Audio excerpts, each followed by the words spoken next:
Assalamualaikum warahmatullahi wabarakatuh. Salam sejahtera bagi kita semua dan selamat sore Tribuners. Apa kabar? Senang bisa berjumpa kembali di acara Bincang Tribun Bali. Kali ini kita akan mengangkat topik tips belajar mengajar virtual. Acara ini disiarkan langsung dari studio Tribun Bali dan live streaming di YouTube dan Facebook Tribun Bali. Bincang Tribun Bali ini banyak sekali narasumber yang kita undang, tapi secara virtual karena kita masih dalam masa pandemi COVID-19. Kita sapa dulu narasumber Bincang Tribun Bali kali ini. Yang pertama ada Niputu Ayu Suwaningsih. Halo. Halo. Dia adalah mahasiswa Universitas Udayana. Kemudian ada Pak Dr. Insinyur Wayan Jondre. Beliau adalah dosen teknik elektro Politeknik Negeri Bali. Selamat sore, Pak Wayan. Sore. Kemudian ada Dr. Dadang Hermawan. Beliau adalah Rektor Institut Teknologi dan Bisnis ITB Stekom Bali. Assalamualaikum. Selamat sore, Pak Dadang. Selamat sore. Dan yang terakhir adalah Dr. Niwayan Mudiarni SPD dan MM, Lembaga Penjamin Mutu Pendidikan Provinsi Bali, Widya Iswara. Selamat sore, Bu. Selamat sore, Swastiastu. Dan tentunya semua Tribuners bisa bergabung dengan kita. Silahkan bagi Tribuner untuk komentar atau memberikan pertanyaan kepada narasumber kita. Tapi kepada Tribuners yang nonton, jangan sedang berkendara karena itu sangat berbahaya. Kemudian komentar-komentar dan pertanyaan itu sesuai dengan topik kita hari ini dan tidak mengandung isu sara atau berbau sara. Yuk kita mulai Bincang Tribun Bali kali ini dengan tema tip asik belajar mengajar virtual.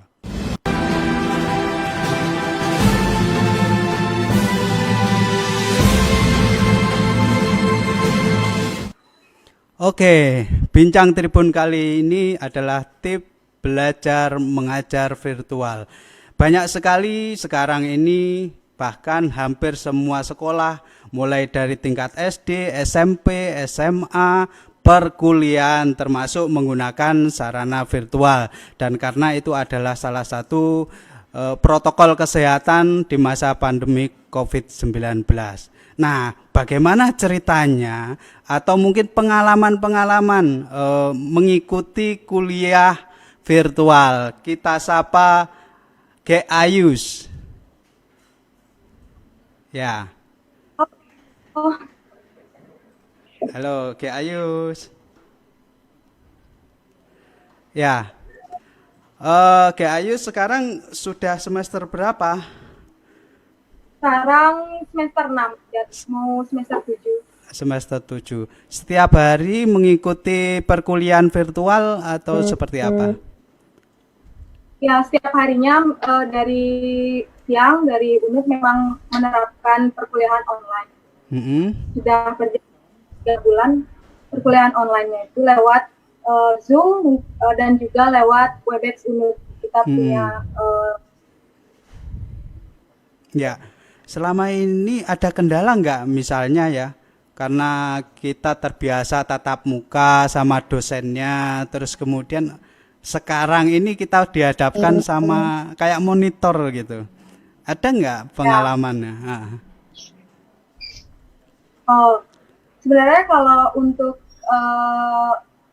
perkuliahan online ini sebenarnya kalau menurut saya memang lebih lebih praktis sih, karena kita kalau misalnya kuliah-kuliah biasanya kita kan terbuang banyak waktu di perjalanan sebenarnya. Tapi dengan kuliah online ini, waktu belajar itu juga lebih praktis. Namun ada beberapa kendala yang saya hadapi ketika melakukan kegiatan online ini. Pertama, misalnya di jaringan koneksi itu kadang ketika kita temukan, dan itu kadang koneksi internet itu tidak stabil, tiba-tiba bisa keluar sendiri dari platform itu. Kemudian konsumsi sebenarnya terkadang juga kita karena kita melakukan kegiatan belajar secara virtual seharian itu, misalnya kalau saya bisa sampai 3 mata kuliah itu cukup melihat jenuh juga ya melihat monitor itu ya. Itu cukup dan waktu yang cukup lama itu juga bisa kadang mata juga lelah kan seperti itu. Tapi keseluruhan kegiatan kuliah online ini yang saya rasakan jalan dengan lancar. Awalnya saya kira kalau online ini mungkin lewat WhatsApp, nanti materi dikirim lewat WhatsApp dan kita belajar sendiri. Ternyata ini nih dia menggunakan, kita benar-benar tetap dengan dosen dan sama seperti perkuliahan biasanya, dosen menjelaskan, kita mendengarkan, menanggapi, kita juga berdiskusi sama seperti biasanya, hanya saja kita dibatasi ruang seperti itu. Kalau sekarang kan kuliah di Sastra Bali ya. Nah, artinya kan ada, bisa dibilang praktik bisa menulis aksara Bali seperti itu ya. Itu seperti apa komunikasinya, interaksinya sama Pak dosen, mungkin Bu dosen juga secara virtualnya? Kalau misalnya di Sastra Bali itu ada salah satu mata kuliah yang saya ambil itu komputerisasi aksara Bali. Itu biasanya ibu bapak dosen itu memberikan materi tatap muka dengan Webex Unut, kemudian memberikan font, kan kita menggunakan menulis aksara Bali menggunakan komputer. Fontnya itu dikirimkan lewat Google Classroom, kita menggunakan Google Classroom, fontnya dikirim di sana, kemudian kita mengerjakan dan dikumpulnya ke juga. Pasti jadi, kalau setiap hari mengikuti kegiatan bisa dibilang 3 mata kuliah atau mungkin 2 mata kuliah, itu kan jenuh juga ya. Nah, itu ada nggak misalkan sebelum kuliah itu nyiapin apa, bisa pas lagi supaya nggak jenuh, menghilangkan jenuh gitu, seperti apa? Untuk menghilangkan jenuh selama kegiatan kuliah virtual itu, kuliah online, yang saya siapkan pertama itu air minum agar tidak terlalu tegang gitu loh, karena kita kan cuman menatap layar, tidak bisa berinteraksi dengan teman kita kan seperti itu. Mungkin yang capek itu kita bisa minum, kemudian mungkin menatap ke area sekitar, mungkin berpikir. Tapi sebenarnya menurut saya selama saya online, selama guru menjelaskan, saya fokus gitu, karena saya tipe orang yang suka mendengarkan. Kalau orang Balinya bilangnya mendengar gitu. Saya senang mendengar dosen itu menjelaskan. Hanya saja setelah kegiatan selesai, barulah saya berusaha untuk membuat diri saya tidak terlalu, contohnya saya bercengkrama, karena selama COVID ini yang saya mendapatkan waktu yang lebih banyak bersama keluarga saya. Kalau sebelumnya kan orang tua itu kerja full dari jam 8 sampai jam 5, kemudian adik juga sekolah kerja kelompok dan jarang di rumah seperti itu. Setelah ada arahan untuk stay at home ini, dapat berkumpul dengan keluarga lebih lama. Jadi di sana bisa sharing-sharing. Tadi sekolah dapat seperti ini, di kampus dapat kayak gini, ceritalah Ya. apa yang kampus dengan keluarga itu juga dapat menghilangkan jenuh ya. membuat Oke, terima kasih Ge Ayus. Jadi pengalaman yang berharga bagaimana mengikuti perkuliahan secara virtual, kemudian menghilangkan kejenuhan mengikuti kuliah virtual. Nah, ini ada pengalaman juga ini. Bagaimana kalau dari Pak dosen ini? Seperti apa perkuliahan virtual versi dosen ini? Apakah juga punya kendala atau mungkin apa yang disampaikan kurang diterima oleh mahasiswa atau seperti apa? Kita langsung tersambung dengan Pak Wayan Jondre. Oke, Bung Ali. Iya. Ya, jadi seperti apa yang disampaikan Ayu, Pak Dadang ya, selamat sore Pak, Bu Wayan Mudiarni. Kendala pasti ada. Gitu. Tak ada yang mulus di dunia ini. Gitu. Iya. Semua ada kendalanya. Tatap muka ada juga kendalanya. Terlambat di jalan, ban motor pecah lah, kemudian macet lah, kemudian bensin habis lah, banyak juga gitu kan. Gitu. Ada yang sempurna di dunia ini. Persis kayak tutur orang Bali itu, tan hano wong swasta anulus, orangnya aja tidak ada yang sempurna. Padahal itu ciptaan Tuhan. Iya. Nggak sempurna juga. Apalagi cuman kuliah lewat daring ini pastilah tidak sempurna. Ada kendala di sana sini. Gitu. Salah satunya apa? Salah satunya seperti Ayu tadi, kan kurang berpengalaman berbicara di daring. Kalau berbicara di daring itu harus pelan-pelan. Karena untuk mengantisipasi suara yang putus karena kegagalan sinyal. Ya. Itu contohnya. Jadi kalau kita ngomongnya terlalu cepat, ya pasti Bang Ali pasti tahu gimana gaya saya ngomong ketika saya jadi ketua KPU dibanding hari ini. Ya. Ya. Berbeda. Lebih kalem. Jadi ini butuh intonasi yang jelas, kemudian frekuensinya jangan terlalu cepat, gitu kan, untuk mengantisipasi sinyal-sinyal yang naik turun, gitu kan. Yang namanya sinyal internet itu kan nggak selalu stabil ya. Ya, saya di rumah ini dengan berlangganan 60 Mbps saja belum tentu stabil terus. Kemudian untuk mata kuliah yang disampaikan bisa dibilang kalau di persentase yang diterima dari mahasiswa seperti apa dibandingin kalau tatap muka? Kalau secara persentase, kalau saya melihat ini, tergantung metode pengajaran. Nah, kalau saya sepertinya sudah mampu membawa dunia nyata itu ke dunia maya. Gitu. Sudah mampu membawa seperti saya ngajar langsung. Itu seperti apa, Pak? Tipnya caranya, bisa seperti itu? Saya bikin video pengajaran. Jadi seolah-olah saya itu mengajar di depan kelas. Kalau ada yang salah kata-kata saya langsung saya ralat. Itu dia salah. Seperti saya ngajar di dalam kelas. Kalau misalnya saya salah, ya saya kembali ke slide sebelumnya, saya jelaskan lagi, gitu kan. Jadi ada video pembelajaran di sini dibutuhkan kreativitas, seorang dosen untuk mengajar. Kalau dosennya monoton ngajarnya, pastilah tidak menarik mengajar daring ini. Kita memang dibutuhkan dosen itu wawasannya luas, mungkin lebih luas dari kepala saya. Ya, jadi wawasannya tuh harus luas, dia harus browsing sana sini tentang materi yang dia ajarkan, studi banding bagaimana membuat video yang menarik, begitu kan, presentasi yang baik, gitu kan. Kalau saya melihat sangat tersampaikan. Sangat tersampaikan. Karena saya pakai video, saya unggah di YouTube.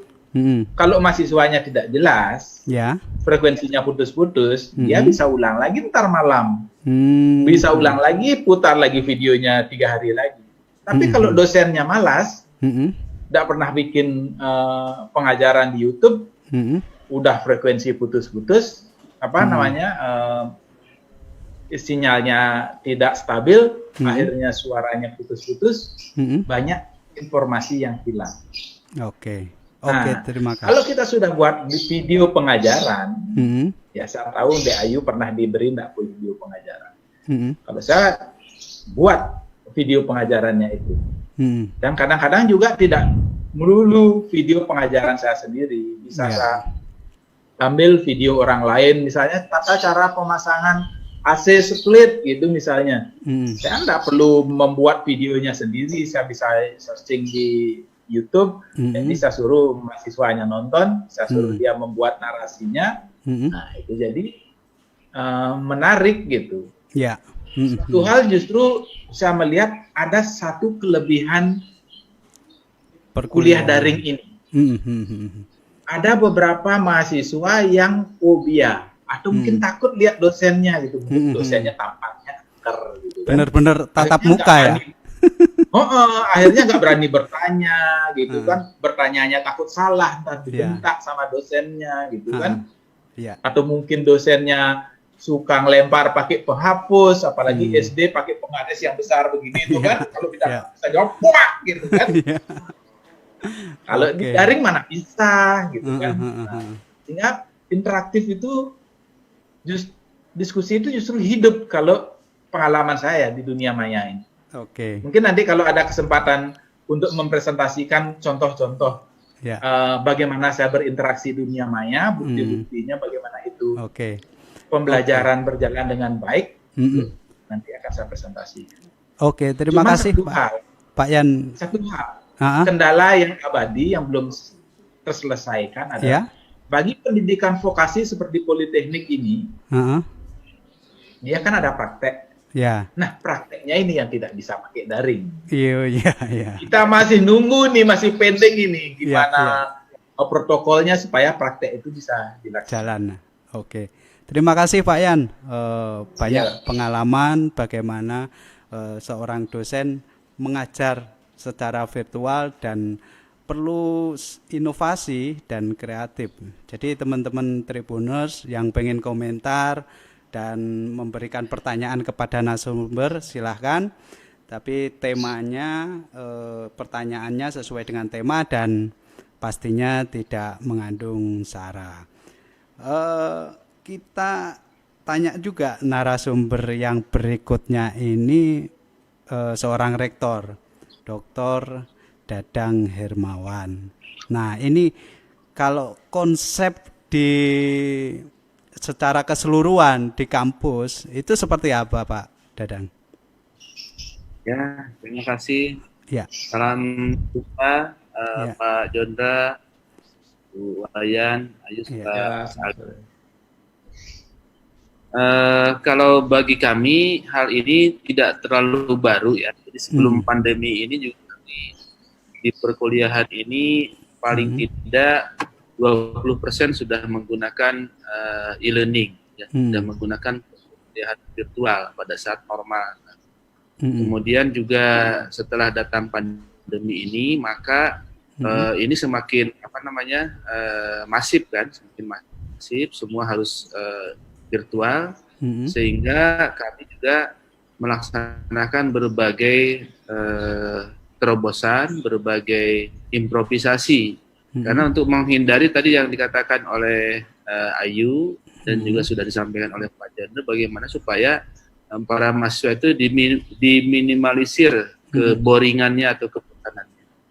Sebagaimana diketahui kan pembelajaran virtual ini ada sinkronus, ya, ada asinkronus. Jadi sinkronus seperti ini nih, bisa tatap muka langsung, bisa nanya, bisa lihat dosennya, ya, materinya bisa diupload pada saat itu juga. Tapi kalau asinkronus berarti tidak ketemu, ya, hanya mungkin materi di aplikasi, kemudian nanti anak-anak dikasih tugas dan seterusnya. Nah, ini memang ada tiga poin, ya. Pertama kan ada guru atau dosen, kemudian ada aplikasi, ya, ada aplikasi dan juga ada siswa atau mahasiswa. Nah, di aplikasi ini ada konten, ya, dan juga ada koneksi seperti tadi yang dikatakan oleh Pak Jondre. Ya. Jadi para dosen, para guru ini memang harus banyak improvisasi. Kalau di kami karena memang sebagian besar dosennya backgroundnya IT, secara teknis tidak terlalu kesulitan, gitu kan. Tinggal nanti masalah improvisasinya aja. Tapi bagi teman-teman mungkin yang perguruan tinggi non IT atau juga mungkin di SMA yang non IT atau SMA non IT, barangkali memang ada kendala pada awal-awalnya. Tapi saya lihat makin kesini makin oke juga kelihatannya, walaupun tetap rindu juga tatap muka itu ya, bukan hanya mungkin mereka merindukan pelajarannya atau merindukan mata kuliahnya, tapi rindu ketemu dengan gurunya, dengan teman-temannya gitu ya. Itu barangkali itu Mas Ali yang bisa disampaikan. Ya, tapi dari kementerian kemarin untuk perkuliahan kan belum sama sekali boleh dibuka untuk tatap muka itu. Artinya masih ada panjang ini kegiatan perkuliahan daring itu. Nah, supaya ini kan butuh inovasi-inovasi yang lanjut itu, supaya mungkin tidak ada kejenuhan, mungkin secara teknis sudah teratasi dan lain sebagainya itu. Seperti apa Pak Dadang? Ya, jadi gini, dari segi teknologi gitu kan berbagai macam bisa kita gunakan. Misalnya tadi aplikasinya ya, atau medianya bisa pakai Zoom, tadi bisa Google Classroom, bisa Webex. Kami ada Microsoft Teams yang kami sudah langganan Microsoft, sehingga itu para mahasiswa bisa gratis dan bisa sepuasnya ya, berhubungan dengan para teman-temannya dan sebagainya. Jadi tidak perlu kami yang menjadi admin, mahasiswa pun bisa menjadi admin kan. Yang penting memang koneksinya ada atau paket datanya ada ya. Nah, ini memang suasana ini dituntut para Bapak Ibu guru dan Bapak Ibu dosen untuk seperti tadi itu, bagaimana pertama berkreativitas, menulis konten. Ini kan konten jadi masalah nih sekarang. Ya, konten jadi masalah karena memang selama ini barangkali agak dipaksa kita ya, untuk pembelajaran virtual, sehingga konten-kontennya belum siap. Belum mungkin misalnya tadi belum bikin PowerPoint, belum bikin video, ya, belum bikin multimedianya bagaimana, belum bikin film, ya. Walaupun itu cara ini bisa dicari dari internet atau dari Google dan sebagainya. Tapi kan kalau misalnya itu dibikin sendiri lebih mengena, lebih berkesan kan. Nah, ini yang tantangannya memang sekarang di dosen dan di konten ya. Bagaimana Bapak Ibu dan para dosen itu harus membuat konten-konten yang berkaitan dengan materi yang disampaikan supaya tidak menggunakan, bisa tadi film, bisa menggunakan misalnya kartun gitu kan, kontennya. Kalau misalnya itu anak-anak di atas SMP atau TK, PAUD kan. Kemudian film-film yang lucu dan sebagainya supaya tidak membosankan. Nah, inilah tantangan bagi Bapak dan Ibu guru, dan kami di TBC Bali membuka konsultasi juga bagi Bapak dan Ibu guru kesulitan. Mungkin informasi dari Bu Wayan, barangkali nanti ada Bapak dan Ibu guru masih kurang bisa beradaptasi atau masih kesulitan, bisa nanti konsultasi dengan kami gratis. Kami dari jam 8 sampai jam 6 sore kita buka, ya, malah sudah di. Ya, terima kasih Pak Dadang. Oke, terima kasih Pak Dadang atas informasinya dan pengalaman, mungkin trik bagaimana dosen kemudian guru untuk menyampaikan pelajarannya atau perkuliahannya secara daring. Nah, kita akan ke narasumber berikutnya. Ini terkait mutu pendidikan. Bagaimana supaya mutu pendidikan meskipun dengan virtual, kemudian ada tip-tipnya yang seperti tadi, bisa menjaga mutu pembelajarannya. Kita tersambung oleh Dr. Niwayan Mudi Arni, SPD dan MM. Terima kasih Bu. Terima kasih Pak Ali. Ya. Mohon izin Bapak dokter berdua, Ya, Bapak Dr. Dadang dan Dr. Jondres, ya, Ayu. ya. Di sini saya akan menyampaikan bagaimana kami kita di LPMP untuk menjaga penjaminan mutunya ini supaya Ya. mutu pada saat COVID seperti ini tidak terabaikan gitu. Ya. Nah, kami juga dalam melaksanakan pelatihan-pelatihan itu semuanya juga secara daring. Jadi mungkin lebih tantangan yang kami hadapi berbeda antara dosen, kemudian di perguruan tinggi yang memang basicnya IT seperti Pak Dr. Dadang ya. Sebagian besar guru-guru itu tidak IT. Ya. Apalagi sekarang di IT sudah tidak ada di sekolah gitu, sudah tidak gitu. Bagaimana ini bisa terjamin? Selalu berusaha untuk melatih Pak Alia. Kita ada bukan ke konten dulu materinya kita. Jadi kami melatih Bapak Ibu guru itu bagaimana melaksanakan pembelajaran daring. Jadi kita ajarkan dulu bagaimana menggunakan Classroom, bagaimana menggunakan aplikasi-aplikasi yang lain. Itu yang kami lakukan selama ini. Terima kasih Bu. Jadi perlu ada namanya inovasi dan kreativitas dari dosen, kemudian untuk menyampaikan mata kuliah atau pembelajaran itu. Nah, nanti mungkin kita akan tersambung lagi. Ini kita akan bacakan komentar-komentar. Mungkin ada komentar dari Facebook Tribun Bali dan di YouTube.